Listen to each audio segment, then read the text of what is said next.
नमस्कार दोस्तों, आप सबों का स्वागत है। बिहार बोर्ड मैट्रिक परीक्षा के लिए गणित का अति महत्वपूर्ण ऑब्जेक्टिव प्रश्न। दोस्तों, इस तरह का जो प्रश्न आप देख रहे हैं कई बार पूछे गए हैं और पूछे जाएंगे। तो प्रश्न आप देख रहे हैं 0.6 पर रेकरिंग को परिमेय संख्या के रूप में क्या होगा। तो परिमेय संख्या आप जानते हैं कि P/Q होता है। तो देखिए, जब किसी संख्या पर से रेकरिंग को हटाया जाता है तो क्या होता है, उतना ही नीचे 9 आता है। तो मेरे पास जो प्रश्न है, प्रश्न पे एक ही संख्या पर एक रेकरिंग है, तो यानी कि 6 पर रेकरिंग है और इस रेकरिंग को हटा देंगे तो नीचे क्या हो जाएगा, 9 आ जाएगा। अब देखिए, तो इस तरह का आने के बाद हम लोग क्या कर सकते हैं, इसे कटा सकते हैं। तो 3 तिया 9 और 3 दूनी 6, तो आपका कितना आ गया, 2/3। 2/3 कहाँ है, ऑप्शन नंबर सी बिल्कुल सही है। ऑप्शन नंबर सी आपका सही हो जाएगा। ऐसे और ही प्रश्न है, आप आगे समझिए। देखिए, अब यहाँ पे आप देख रहे हैं कि 0.45 पर क्या है, रेकरिंग है के बराबर है। तो 0.45 पर रेकरिंग के बराबर है, तो आपका ऑप्शन इधर दिया गया है। तो देखिए, इस ऑप्शन में से सही कौन सा होगा आपको बनाना है। तो देखिए, जितना संख्या पर रेकरिंग है उतना संख्या क्या करेंगे, उतना ही 9 नीचे लिखेंगे। तो कितना संख्या पे रेकरिंग है, रेकरिंग है 2 संख्या पे, तो यानी कि ऊपर में हम 45 लिख लेंगे और नीचे क्या आ जाएगा, 9 आ जाएगा। अब देखिए, इसे हम लोग क्या कर सकते हैं, कटा सकते हैं। तो ये कट जाएगा 9 बार में, यानी कि 9 × 5 = 45 और 11×99 11 बार में, यानी कि आपका आ गया 5/11। 5/11। देखिए, जितना संख्या पर रेकरिंग रहता है, 2 संख्या पर रेकरिंग है तो 2 × 9 आएगा नीचे। अगर 3 संख्या पर रेकरिंग है तो 3 9 आएगा। और जिस संख्या पर रेकरिंग नहीं है उतना 0 आएगा और वह संख्या ऊपर में टोटल में से घट जाएगा। तो हम आगे देखेंगे। तो इस प्रश्न का उत्तर हो जाएगा आपका ऑप्शन नंबर 4। ऑप्शन नंबर 4 हो जाएगा इस प्रश्न का उत्तर, 5/11। तो चलते अगले प्रश्न की ओर। अब देखिए, प्रश्न आप देख रहे हैं 0.4 और 7 पे रेकरिंग है। तो यहाँ हम लोग क्या करेंगे, टोटल उतारेंगे। तो रेकरिंग कितना है, 7 पे है, तो यानी कि 1 9 होगा और एक क्या हो जाएगा, जिस पे नहीं है उसका 0 हो जाएगा और जिस पे नहीं है वह क्या होगा, माइनस हो जाएगा 4 इसमें। तो देखिए, इस तरह का बनाएंगे। जिस संख्या पर रेकरिंग रहेगा, ठीक है, जितना संख्या पर रेकरिंग रहेगा उतना 9 लिखेंगे और जितना संख्या पर रेकरिंग नहीं रहेगा उतना 0 लिखेंगे और जितना संख्या पे रेकरिंग नहीं रहेगा उसे माइनस भी टोटल संख्या में करेंगे। तो देखिए, आप देख रहे हैं कि 4 7 पे पावर यानी कि रेकरिंग था, तो रेकरिंग 7 पे था तो 1 9 लिख दिए और एक 4 पे रेकरिंग नहीं था तो क्या कर दिए, 0 लिख दिए और उसी को फिर माइनस कर दिए टोटल संख्या में। तो 47 में 4 घटा देंगे तो कितना हो जाएगा आपका, 43 हो जाएगा। 7 घटेगा तो अब देखिए उसमें अब 90, तो ये कटेगा नहीं, तो 43/90 आपका आंसर जो हो जाएगा 43/90। ऑप्शन नंबर ए बिल्कुल सही है। देखिए, 47 है, 47 पे रेकरिंग हमको 7 पे दिया था, तो उसका जिस पे रेकरिंग है उतना 9 बैठेगा नीचे, तो 9 बैठा दिया। जिस पे रेकरिंग नहीं है उसको क्या करेंगे, 0 बैठा देंगे और घटा देंगे उसमें, तो 4 घट जाएगा। तो कितना बच जाएगा आपका इधर, यानी कि 43/90। 43/90 ऑप्शन नंबर ए था। चलते अगले प्रश्न की ओर। अब देखिए, प्रश्न को अच्छे से पढ़िए और समझिए। प्रश्न का है संख्या 0.2 पर रेकरिंग को P/Q के रूप में, जहां PQ पूर्णांक है, Q not = 0 लिखा जा सकता है। तो देखिए, बिल्कुल सोचना नहीं, जैसे अभी तक बनाए वैसे बनाएंगे। तो किस पे रेकरिंग, जैसे एक संख्या हमको दिया है, इस लिख लेते हैं एक बार इधर। 32 पे नहीं तो 2 पे रेकरिंग है, तो जितना पे रेकरिंग है उतना 9 लिखेंगे, यानी कि हम टोटल संख्या उतार लेंगे। 32 लिख लिए और चलिए फिर से एक बार लिख लेते हैं यहाँ पे, यानी कि 0.32 पे रेकरिंग नहीं है, 2 पे रेकरिंग है, तो हम यहाँ पे टोटल संख्या लिखेंगे 3 2। रेकरिंग कितना संख्या पे है, एक संख्या पे, तो एगो 9 उतरेगा। और कितना संख्या पे रेकरिंग नहीं है, एक संख्या पे रेकरिंग नहीं है, तो एक 0 आएगा। और जिस संख्या पे रेकरिंग नहीं आया वो क्या हो जाएगा, टोटल में से माइनस हो जाएगा 3। 3 क्या हो जाएगा, माइनस हो जाएगा उसमें से। तो अब आपका कितना आ जाएगा, ऊपर में कितना बच जाएगा 29, और नीचे कितना आ जाएगा आपका 90। 29 90 कटेगा नहीं, तो आपका ऑप्शन नंबर बी सही है, 29/90। समझ गए होंगे। एक बार फिर से बता देते हैं। देखिए टोटल संख्या मेरे पास 32 था, 32 में से 2 पे रेकरिंग है, तो यानी कि एक संख्या पे रेकरिंग है, तो एगो 9 नीचे में हो गया, एक 9 नीचे में हो गया। उसके बाद एक संख्या पे नहीं है, तो एक संख्या के बदले 0 हो जाएगा, और जिस संख्या पर नहीं है उसे क्या करेंगे, यहाँ पे माइनस कर देंगे ऊपर में। तो अब हम 32 में 3 घटा, कितना बच जाएगा 29 बच जाएगा, और नीचे 90, तो 29/90 आपका ऑप्शन नंबर बी सही है। चलते अगले प्रश्न की ओर। अब देखिए इस प्रश्न में क्या करा है, निम्नलिखित में कौन सी संख्या परिमेय संख्या है, अपरिमेय संख्या है। निम्नलिखित में कौन सी संख्या अपरिमेय संख्या है। तो अपरिमेय संख्या जानते हैं जो कि रूट के अंदर रह जाए उसे अपरिमेय संख्या कहेंगे, और जो रूट से बाहर हो जाएगा उसे परिमेय संख्या कहेंगे। यानी कि जैसे 1 लिखे हैं तो यह भी एक परिमेय संख्या है, क्योंकि इसके नीचे न कुछ तो एक छुपा रहता है। कोई भी पूर्णांक संख्या जो है वह परिमेय संख्या होता है। तो देखिए यहाँ पे हम लोग क्या करेंगे, तो यहाँ देख रहे हैं कि ये रूट के अंदर जो है 36 है, 36 का बाहर हो जाएगा 6, और रूट के नीचे है इसका बाहर हो जाएगा, कितना हो जाएगा 8। तो ये मेरा परिमेय संख्या हो गया। ये मेरा बाहर नहीं कुछ आने वाला है, तो इसको अभी हटा लेते हैं। यहाँ भी देखिए -9 है ऊपर में, नीचे में भी आपका 7 आ जाएगा, ये भी बाहर आ जाएगा, ये भी बाहर आएगा, 3/9 आ जाएगा, यानी कि 3 और 81 का 9 आ जाएगा। यानी कि मेरा ऑप्शन नंबर बी बिल्कुल सही है, यह अपरिमेय संख्या है। √3 क्या है, अपरिमेय संख्या है √3। ऑप्शन नंबर बी सही है। अगला प्रश्न देखिए हम सभी जानबे करते हैं कि पाई क्या होता है, एक अपरिमेय संख्या है। तो यहाँ क्या दिया गया है, निम्नलिखित में कौन परिमेय संख्या है। अब क्या परिमेय संख्या पूछा गया है, तो ये अपरिमेय संख्या है, ये भी अपरिमेय संख्या है, और यहाँ मेरा क्या जाएगा परिमेय संख्या, यानी कि 4 निकल जाएगा 16 का, और 5 25 का क्या निकल जाएगा 5, और यहाँ भी नहीं जाएगा। तो मेरा ऑप्शन नंबर सी बिल्कुल सही है, क्योंकि रूट कितना है 16/25 है, तो 16 का मान 4 निकल जाएगा, और 25 का मान 5 निकल जाएगा, 4/5। तो ऑप्शन नंबर सी मेरा बिल्कुल सही है, ये परिमेय संख्या है, ऑप्शन नंबर सी। आगे बढ़ते हैं। आगे देखिए निम्नलिखित में कौन अपरिमेय संख्या है। अपरिमेय संख्या क्या है, तो अपरिमेय संख्या इसमें कौन सा हो जाएगा, देखिए इसका √4 है, तो √4 का मान कितना निकल जाएगा, इसका 2 निकल जाएगा, इसका नहीं निकलेगा। और ये अपरिमेय, ये भी परिमेय संख्या है, ये आपका परिमेय संख्या हो गया, ये आपका परिमेय संख्या हो गया, ये परिमेय संख्या हो गया। √5 क्या है, अपरिमेय संख्या है।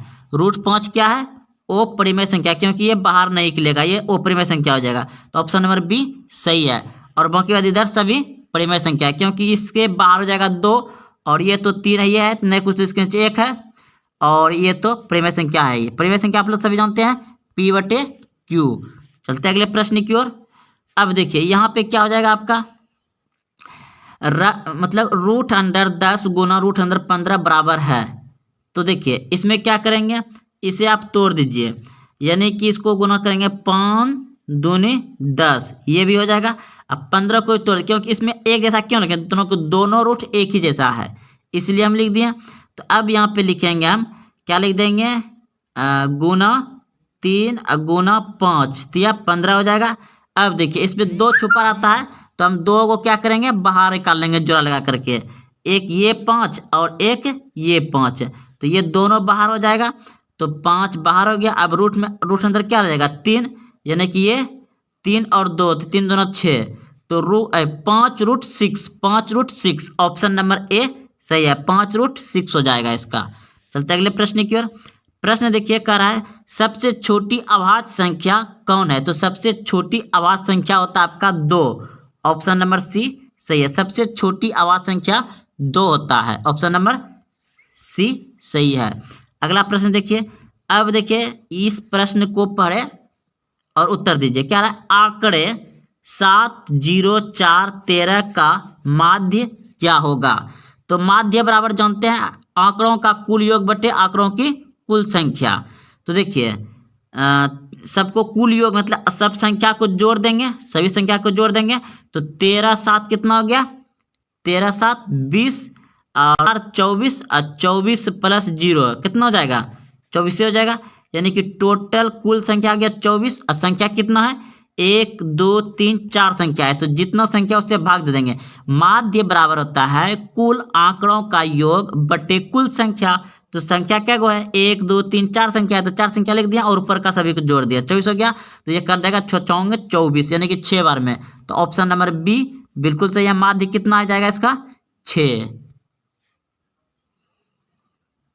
निम्नलिखित सारणी में बहुलक वर्ग कौन सा है? तो बहुलक यानी कि जो बहुत बार संख्या आए, आंकड़ा में दिया गया है और उसमें जो सबसे ज़्यादा है उसे हम बहुलक कहते हैं, जो सबसे ज़्यादा गिनती में आए।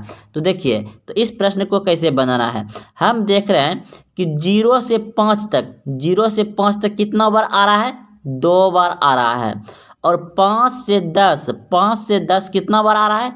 4 बार आ रहा है। 10 से 15, 10 से 15 कितना बार आ रहा है? 5 बार आ रहा है। 15 से 20 कितना बार आ रहा है?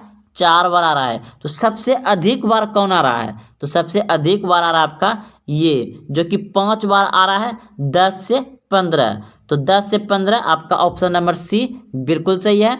10 से 15 बहुलक वर्ग है क्योंकि ये सबसे अधिक बार आ रहा है। तो ऑप्शन सी सही है। अगला प्रश्न देखिए। प्रश्न कह रहा है कि 1 + 2 + 3 + ... n बराबर है। तो दोस्तों यह लगातार संख्याओं का योग है। तो लगातार संख्याओं का योग होता है n × n + 1/2 होता है। तो ये आपका ऑप्शन में ऑप्शन नंबर सी बिल्कुल सही है। लगातार प्राकृतिक लगातार संख्याओं का योग होता है n × n + 1/2। तो ऑप्शन नंबर सी बिल्कुल सही है। अगला प्रश्न देखिए। आपका प्रश्न है कि 13 और 19 के बीच समांतर माध्य है। तो समांतर माध्य पूछ रहा है तो हम क्या करेंगे? दोनों को जोड़ देंगे यानी कि 13 + 19 दो संख्या है तो बटे 2, क्योंकि आप जानते हैं कि माध्य बराबर होता है कुल संख्याओं का योग बटे कुल संख्या। तो संख्याओं का योग कर दिया ऊपर में और कुल संख्या क्या संख्या है? 2 गो, तो 2 नीचे में लिख दिया। अब इनको जोड़ेंगे तो कितना हो जाएगा मेरा? 32, 32/2। तो कितना बार में कट जाएगा? 16 दूना 32 यानी कि 16। तो 16 आपका ऑप्शन नंबर बी में है। तो ऑप्शन नंबर बी आपका बिल्कुल सही है। 16 हो जाएगा इसका समांतर माध्य। अब अगला प्रश्न देखिए। कह रहा है प्रश्न में कि 4, 2, 5, 2, 0, 3, 2, 3 का बहुलक है। तो इसमें किसका बहुलक हो जाएगा? जो सबसे अधिक बार है। तो हम देख रहे हैं 3 2 बार है, 3 एक यहाँ है एक यहाँ है, 2 बार है। और 5 कितना बार है? 5 एक ही बार है। और 4 एक ही बार है। लेकिन 2 कितना बार है? 3 बार है। यहाँ है यहाँ है यहाँ है, 3 बार है। तो बहुलक अधिक बार जो होता है वही होता है। तो बहुलक हो जाएगा आपका 2। ऑप्शन नंबर बी सही है। बहुलक हो जाएगा 2, ऑप्शन नंबर बी। अगला प्रश्न देखिए। प्रश्न है 5, 3, 8, 4, 2 की माध्यिका है। तो माध्यिका निकालने के लिए दोस्तों सबसे आसान तरीका क्या है कि सबसे छोटी संख्या लिखेंगे। सबसे छोटी संख्या क्या है? 2 है। सबसे छोटी संख्या कितना है?